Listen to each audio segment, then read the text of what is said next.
nous sommes partenaires depuis maintenant 13 ans.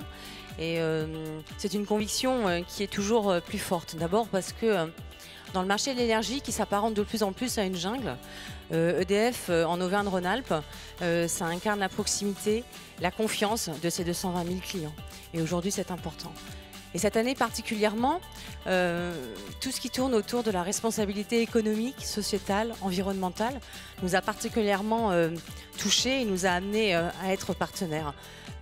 La transition énergétique, c'est notre ADN. Nous sommes partie prenante intégrante de la transition énergétique et nous souhaitons accompagner les entreprises pour que nous puissions demain avoir un monde qui soit largement décarboné et dans lequel l'électricité finalement a toute sa place. Les entreprises sont partie prenante du réchauffement climatique et à ce titre-là, un certain nombre d'actions peuvent mener ces actions mises bout à bout qui vont permettre demain de créer un élan collectif. Merci beaucoup. Il vous revient le soin de nous annoncer le nom du lauréat du Trophée de l'environnement.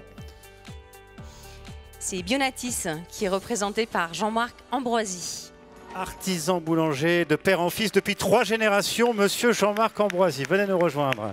Bravo pour ce trophée que vous allez recevoir dans un instant. Alors le pain bio, il faut juste pour que tout le monde soit au courant, c'est pas du pain forcément avec des graines, c'est un pain sans pesticides. Oui, tout à fait. De le préciser, hein. Tout à fait, oui. Voilà, de rappeler ça. Alors beaucoup plus sérieusement, on a vu, hein, vous faites énormément de choses, vous êtes très très investi. Vous aimez dire, moi je suis la preuve vivante qu'on peut être un boulanger, j'allais dire industriel à grande échelle, et en même temps respecter l'environnement et les conditions de travail chez moi et avec les producteurs qui travaillent à l'extérieur. Aujourd'hui, on accompagne les producteurs. C'est une chose qu'on veut mettre en place. De pouvoir récolter des céréales 100% françaises et donc il faut leur mettre les moyens pour pérenniser cette filière, auprès de nos producteurs. Aujourd'hui, un producteur, une bonne récolte, tout va bien.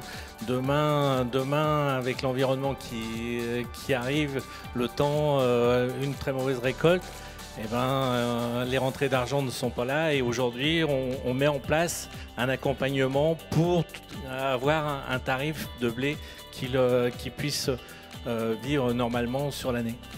Jean-Marc Ambroisi, Bionatis, trophée de l'environnement. Félicitations. Merci. On vous laisse recevoir ce trophée.